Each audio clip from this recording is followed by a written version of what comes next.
significant blow to her intelligence. We are told she figured Melina was dead. Wait, Mom Melina? I thought she was dead. Another significant blow to her intelligence and her values. We are told she not only thought Yelena got out, but that she didn't consider her a sister. You just didn't want your baby sister to tag along whilst you saved the world with the cool kids. You weren't really my sister. Whether what she said in the store was a lie, she spent the majority of her time in the MCU and her life not giving a single fuck about Yelena. And it doesn't benefit her in any way to lie about this. She wants to look out for her sister. Furthermore, Natasha was under the impression initially that her family gave her up on the street. She then discovers that her mother did sell her, but was killed trying to get her back. She doesn't look into this. She doesn't attempt to find the grave of her birth mother by looking into Dreykov's records, nor does she show any interest in finding her birth family. A family that may not have given up on her with the methods of Dreykov's child abduction in mind. For all we know, Natasha's father is alive and well out there, looking for her, though for some reason they characterize Natasha as caring fully about her mother, but not her father. She has innumerable resources at her disposal at many points in the MCU timeline, and she uses nothing to further her core goals. Granted, she didn't have any leads before this story invented them. It's just baffling that she takes Dreykov's word that there's nothing to be done and gives up on these people. When Natasha convinces Melina to defect, she does it by admitting that what kept her heart going all of these years was something Melina told her when she was young. Tell me, how did you keep your heart? Pain only makes us stronger. Didn't you tell us that? What you told me kept me alive. Melina was apparently a core inspiration for Natasha, and she believed Melina to defect. She does it by admitting that what kept her heart going all of these years was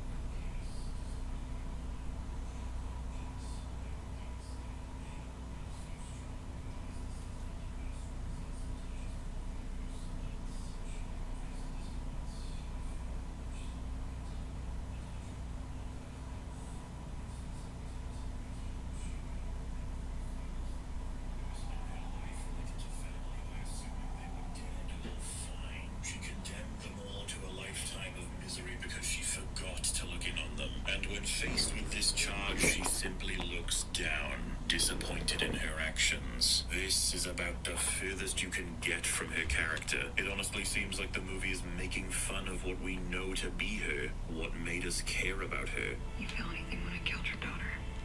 Is this your haunted past?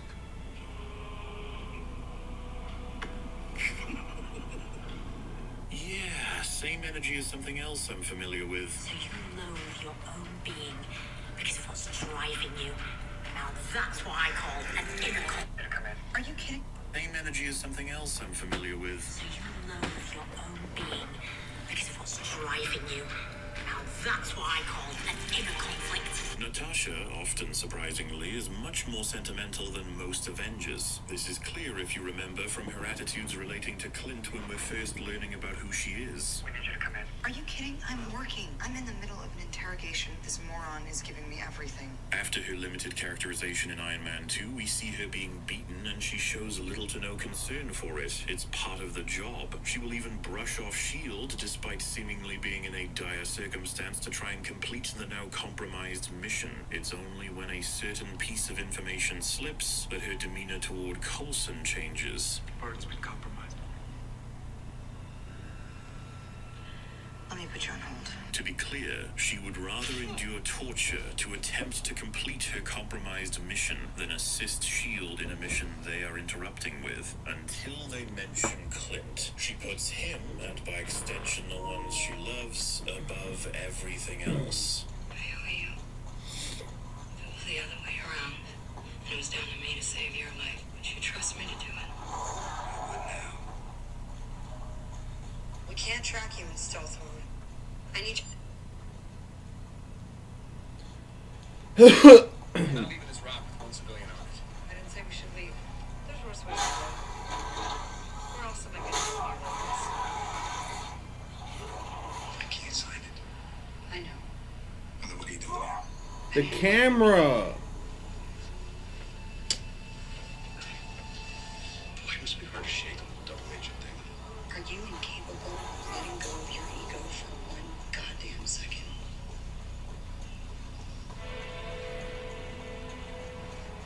Mako, No. it's This woman and the woman in Black Widow are not the same character. Regrettably, they have established action to the woman we knew in the MCU that is incongruent with her values. She is heartless, incompetent, narrow-minded, idiotic, sadistic, and she cares to the sum of nothing for both of her families in her prior life, while pouring more red into her ledger than was ever present before. I need you to appreciate this carnage after knowing Nat is characterized by the guilt for pain and suffering having splashed innocent blood on her hands. She signed the Accords, thinking on her very many public mistakes. She wanted to regain the trust of the average person, and yet we get this. It's so fucking weak. They can't even get the simplest of shit right. I chose to go west to become an Avenger. No, you didn't. You fled west in order to join S.H.I.E.L.D. and perform counter-espionage to make up for the damage you did on Dreykov's orders. You only joined the team in 2012. They made this mistake twice, by the way, in that Dreykov never killed her for fear of the Avengers coming after him. They legit have forgotten the gap between her defection and 2012 in the history of this world. And so you end up asking why? Why the fuck did they assassinate Natasha Romanoff? Well, with Phase 4 underway, this new era of superhero storytelling has blistered our screens. The MCU is desperate to introduce as many characters as they can. Characters are what draw audiences nowadays more so than stars. You can see this with Batman, Superman, and Spider-Man, often cited as the three most popular superheroes whose names are enough to sell a project alone, whether with established or unknown actors facilitating the stories. It was only in recent years and with the help of Chris Evans and Robert Downey Jr. that Captain America and Iron Man have reached comparable heights. With their exits in Avengers Endgame and the remaining characters set to carry forward the series, Marvel needed to boost the audience investment. To sell the other installments to come, they need more beloved characters. Talented writers can make you fall in love with one or many by creating a script that tells their stories in meaningful, consistent, and detailed ways.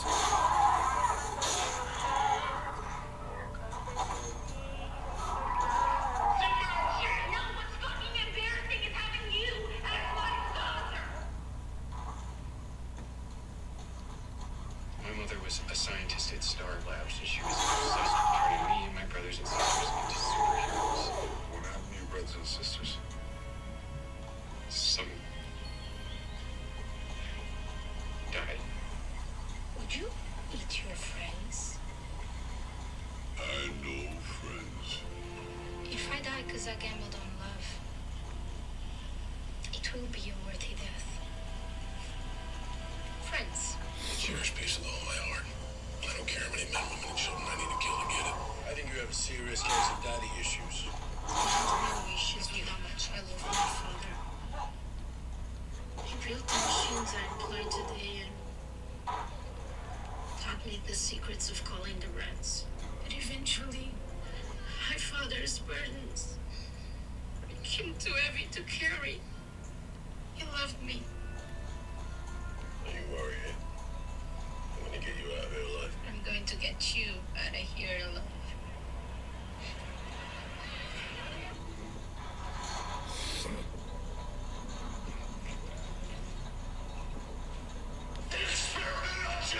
Keepers of peace is worth any price, including the life of a hero like yours. Don't make me do this. I knew Sebastian sensed good in you for a reason. Just keep that fucking rat away from me. We're good, friend. I'm a superhero! If it wasn't clear from the clips, I thought the character work in the Suicide Squad was pretty damn good. These people were built on their own foundations. Any connection you have for them is something they earned. You didn't tell me you had a favorite, Dubois. I'm an assassin! I'm gonna share my liabilities. Back! However, hack writers might just try something else to fast-track that very same process, such as taking a beloved character, humiliating them over and over, only to present a new character for you to get behind. One that they fall in love with after a day. One that they celebrate and choose to die for. One that outclasses the very organization that humiliated our character in the first place. The one that gives them the chance to find their own strength and values. If you didn't like Sylvie and her storyline alone, perhaps she can borrow your appreciation for Loki by having him love her while explaining just that many times over. And what about another beloved character? One that made it through so much heartache after having to make a terrible choice, only to imprison and torture an entire town. She was saved and forgiven by Monica Rambeau, a woman that wouldn't give up. Even risking her life, she kept on trying to get through and eventually managed to reach our hero. Steve Rogers and Tony Stark were both shat on. It was said that the former abandoned Sharon Carter and the latter failed to support his team in life and death. Lucky for us, Falcon and Bucky managed to fix the mistakes of the long-gone heroes while accounting for a black man holding the shield, as Cap didn't even bother trying to understand what that meant. Which leads us here. A story that was supposed to celebrate and elevate Natasha Romanoff. Instead, she was sapped for all she was worth. Assassinated.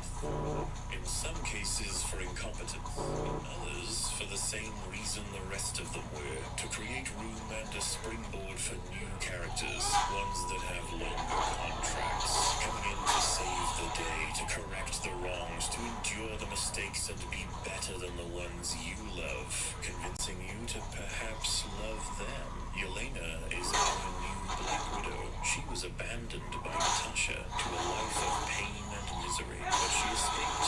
She persevered. She also gave Natasha what she needed. She forgave her, and she killed Dreykov. She even considered Natasha a sister the whole time. She kept tabs on her. She commented on her life as an Avenger, and she paid her respect to Natasha's grave. You will like Yelena going forward. She is where your appreciation for Natasha must be transferred, as Nat could do nothing but hang her head in shame once the retcon made itself clear. Fuck you. This whole phase isn't a passing of the torch, it's a torching of the past. An era where the writers can't tell the difference between heroes and villains. A fucking Lovecraftian circus of disappointment and disrespect. You guys remember that vest Nat was wearing in Infinity War? And how she had shorter blonde hair? They fucking soloed us on that shit. I knew you did. It's so cool, right? And you can put so much stuff in there. You wouldn't even know. I know how much you like it. Very handy pockets, yeah. I'm gonna go break a few of them out of prison. See if I can't help patch things up. Thank fuck they gave us the origin for things we actually cared about. The people who are currently in charge know exactly what they're doing when it comes to trying to milk the world of every dollar they can find. I'm sure the general public will eat each of these iterations up and the MCU will be strong for some time. But I genuinely hope it comes crashing down after just these few outings. I can only hope people can spot this shit as more and more of it trundles out, because they had no fucking clue what they were doing when it came to writing this story. This movie is jam-packed with the craziest levels of plot connections making no sense at all for any character involved. The best way to describe it is plot slurry. It consistently tries to find as many ways possible to avoid a through line. It spits on its own messaging, the world it came from, the people invested enough to care, and its titular superhero. There is no character, be it protagonist, secondary, tertiary, or villain, that goes unscathed. They are botched, assassinated, humiliated, and ignored for the entire runtime. All in service of a fucking payoff that takes you to the next product. This story was delivered way too late, and it didn't regard the very part of Natasha's history that everyone wanted to know about. To explore the red in her ledger, and to meet the killing machine she was before Clint Barton spared her life. Instead, we got the woman who will leap into a coma by repainting a desk because she had an overwhelming desire to bash her brains in after reading the script. What a legacy. You go, girl. Black Widow was an enormous waste of potential, similarly represented in Microcosm by a character that by all accounts is interesting as fuck when taken from the source material, only to be turned into a mute, mind-controlled photocopy of a far more creative idea, because that always works out. Does it even make sense that Tasklat has panther claws when Black Panther was revealed like days ago? Whatever. The Raven reveal was only manipulative too. Olga Kurylenko can give you some interesting stares, but she doesn't have the body type to play the character you present throughout the movie. There are pieces you should avoid showing with the history you are presenting. They have to commit to close-ups when she's on screen because she clearly cannot fit the suit you gave to the man doing 95% of the work for the character. Many female characters get given bulky shoulder pads to level them out, but it's unlike anything we've seen them wear before, and it ends up looking embarrassing, as though they needed to level out the stuntman Taskmaster with the rest of the women by leveling out the shoulders. And that's not to mention the severely awkward compositing used to staple her head onto the stuntman's body in the deliberately few wide shots we get. It's almost as though they might very well have traded out Taskmaster for Taskmistress well into filming, and all for a shocking reveal, only it's not shocking when you as an umbrella storytelling company generate this twist over and over again while forgetting to write a story behind them. It's getting ridiculous. You try and sell this shit as some shocking new idea, but women have been allowed in movies for a while now. You really gotta try something else. But hey, maybe there's a reason we didn't get Anthony Masters Taskmaster. Let's have a look-see. No, I mean, it was more a discussion of how do we make, because Taskmaster was going to be involved, and there was versions before I came that was Tony Masters, and it felt, I kept thinking, I was like, can this guy somehow not just be a goon? Like, I don't want, like, as Dreykov and the Red Room is the thing that's tied into Natasha personally and her past, a giant nefarious, as we learn, spy station that is circling the globe in the atmosphere. So why is there this guy? Like, why would this guy be an arm of them? That's what I kept trying to be like. Trust me, I looked very far for like, how do we get this Tony Masters guy to believably be an agent of the Red Room? It just kind of leaned more towards other things were making sense. Other parts of the puzzle were adding up. Oh, they stole from Ohio the cellular blueprint of the Basal Ganglia, the way to deconstruct free will. Okay, they've got the ability to rebuild the mind. Oh, Dreykov's daughter, she used Natasha, used her as bait, blew her up. Well, what if she didn't survive and this guy who has, a lot of brain science is a good way to find these photographic reflexes? It just seemed to make sense. More sense. It just seemed to make more sense. End quote. Why would this guy be an arm of them? You're asking why a mercenary would work for the king of espionage as a bodyguard and trainer that can take down the Avengers. You're like a defective crayon. How do you get to this point? You apparently had no idea how to write Anthony Masters as anything but a goon, while saying it simply makes sense to have a brain-damaged, explosion-surviving Dreykov's daughter become task manager because you had Dreykov steal research on the basal ganglia. How the fuck do you connect these dots? Taskmaster was given the mimic ability. That's wonderful. Even if it's tech rather than skill, that's something. But you had them use it fucking once. These references to other heroes don't count. I'm talking about this one moment where a signature move is reflected back on Natasha. That's all we got. I've said prior that the Red Guardian battle was a completely embarrassing waste. Not just for the fact that they didn't allow Lexi to land a punch, but because they lost the chance to have him winning until his moves were accounted for and reflected, leading to a loss and the eventual rescue from a teammate. We did this with Thanos and Hulk, but we couldn't do it for the characters that are defined by it. You know what that is?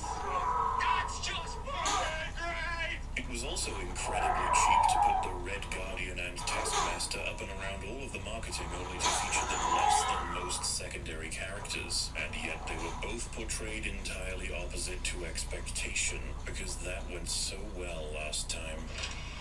There's 20 minutes. Black Widow, just like the rest of these writing abominations, is mostly well acted, mostly well produced, Except all of the horrible compositing, the shoddy green screens, and the CGI looking like a big budget Channel Awesome production. It's mostly well choreographed. No, I can't say that. Like, we've been over so much of the bullshit fight sequences, but how about this?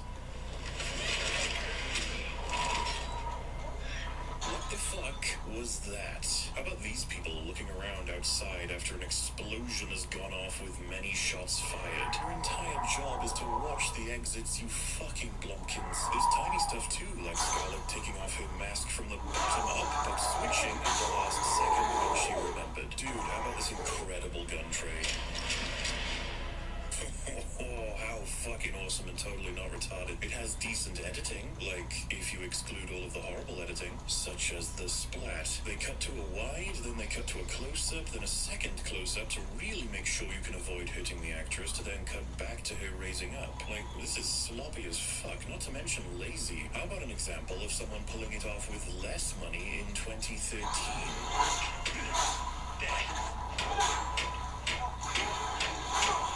Seriously, Marvel, do better. Did any of you notice how it switched from day to night instantly? When Yelena leaves the table, it's day. While Lexi enters her room immediately after, it's suddenly nighttime.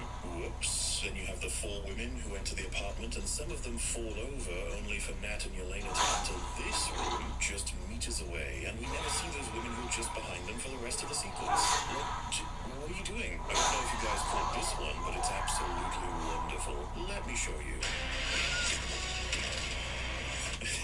Nat is hit once, and then again straight away by a different widow. But that widow hits her with a flying kick thing. Only thanks to the editing, she teleports to do it. Look at this shit. She's just standing there, and suddenly she's flying right into Natasha. These two frames are side by side in the timeline. Fucking what? The kick even has two takes that are stapled together so carelessly that watching this scene in slow motion is only pain. Oh hey, how about when Taskmaster blocks a bunch of shots from Natasha with the shield, but literally a second prior we could see the shield was lodged in the car. So that's fine, editing can save anyone. Speaking of which, before Scully Girl blows up the car for a second time, there's no set of stairs leading to the subway. But once they flip backward and then fall forward from the APC, suddenly there's a staircase and it saves the fuck out of their lives. Excellent stuff. And since I don't see much of a viable place to pop this observation, let me take the opportunity to praise your subtitle department, popping white words on bright backgrounds. Just beautiful. There was a decent soundtrack. I don't really remember any of it. Look, this window dressing means nothing if the writing is that of Jackson Pollock's demented offspring. The fact is, we used to commit to stories that were run by character journeys, punctuated by choices. A man like Tony Stark comes to realize the damage he did to the world, and the profit he made from that needed a rebalance. His ingenuity and creativity, fueled by the money previously generated, gave him the power to make significant change. There's no art opening. There's no benefit. There's the next mission. Well, then I quit. Now that I'm trying to protect the people that I put in harm's way, you're gonna walk out. You're gonna kill yourself, Tony. I shouldn't be alive. I'm not crazy, Pepper. I just finally know what I have to do. And I know in my heart that it's right. Steve Rogers wanted to help people. He wanted from the ground up to follow his country into a war that could just as easily kill him as give him the opportunity to fight. Once committing to becoming a lab rat and having been provided his power, he makes his choice to become far more than wartime entertainment. Do you want to kill Nazis? I don't want to kill anyone. I don't like bullies. I don't care where they're from. You told me you thought I was meant for more than this. Did you mean that? Every word. Thor, from a young age, was set to inherit the throne and rule Asgard. This destiny gave him no concern for what kind of ruler he would become outside of showing strength. It was only after spending time with normal people, moving through the world as a normal man, while witnessing what power hunger has done to his brother, that he chose to wield the power returned to him in a responsible way. Pretend on Asgard that we're working on something. We come here battling like Bildstein. They trample everything in their path. In my youth, I called it war.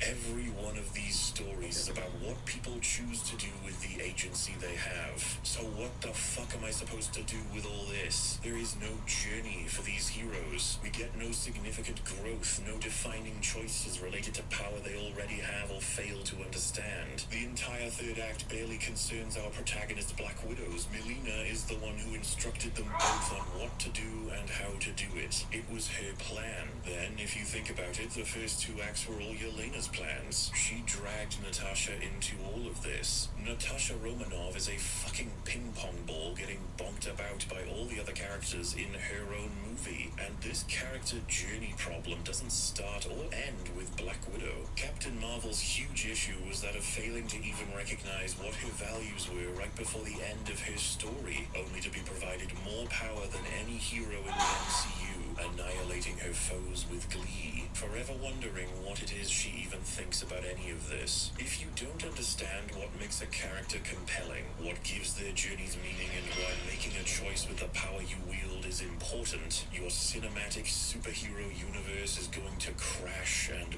burn. You saw what others had done, and you took the next step, but you didn't earn the story for yourselves, and so you don't take any responsibility for them. You shat on the shoulders of giants to accomplish something as fast as you could, and before you even knew what you had, you patented it, packaged it, and slapped it on every screen the internet could touch. Content everywhere, but not a single story in sight. Because when it comes to milking, you were so preoccupied with whether or not you could, you didn't stop to think if you should. Forgive me for channeling Jurassic Park, but the film has a point. Marvel's new writers have the keys to the kingdom, and many beloved characters are simply being slaughtered. They've been given a complete sandbox, and the narrow-minded nature of telling a story the exact way they want has them hammering said sandbox until it even vaguely resembles the ideas they so desperately want on screen. The sad reality being that their own stories often fall in on themselves through their own payoffs being pre-packaged well before any ink hit any paper or any idea comes to light. This movie should have been released alongside the other films in Phase 2. It should have starred Jeremy Renner, and it should have been about the relationship between those 2 incredibly strong friends, filling in their background while pushing them forward. But you didn't believe a woman could headline a superhero film financially. There was a time not so long ago that there was a belief that there couldn't be a leading female superhero. Yeah. Not by this guy, by the way. No, I know. Ever, but that was industry standard thinking. And so now you release this film, focusing some of the marketing on finally getting a woman on screen, finally giving the Avenger her own story, finally breaking that glass ceiling. Only it was already broken, several times in fact, and it left you with a condescending defecation of a script, accompanied by the lead suing the ever-loving fuck out of you just weeks later with several women to follow. Disney made their bed. It's about time they sleep. But you know what? Let's ask the real spicy question. Is this worse than Captain Marvel? Well, it took way longer to explain the laundry list of failures in this movie. It absolutely obliterated both its own characters and its legacy character. The world building is comparable to a goblin's mudslide. Thematically, it's as embarrassing as it is broken, and the plot has been reduced to atoms in terms of continuity. In short, yes, it's worse than Captain Marvel, and the MCU is going down a profane, sludge-ridden, dingy curse hole with no one making it out. Even dead characters struggle to stand clear of ruination. Perhaps that shouldn't be a surprise when the script was rushed out in 11 days. The sad reality is that people love this shit. They not only think it's not worse than what we've always had, some think it's better, if not the peak of MCU storytelling. So why should we expect any change? Some of these interviews that have happened for this movie and some of the things that they've been saying baffle me. I don't understand the process for them. You know, we can't do normal Taskmaster. It didn't what would we have? Taskmaster? That doesn't make sense. So yeah, so anyway, we could have Dracov's daughter. That just made a lot more sense. It's like you're not saying anything. You're talking. You're not saying anything. Well, Fergie, you talk about the saltwater crocodile often and how That's strong its true. bite is. So, Yeah. crocodiles have been essentially in their current form for many, many, many, many years. And they haven't really changed much for a long time. styles they're pretty ancient because they're just there's no reason for them to change. They're just so good at what they do, and it works so well for them. There's nowhere near enough pressure for the MCU to get better. Honestly, the people consuming this shit are rather unsettling. Something to think about relative to the morality in the audio.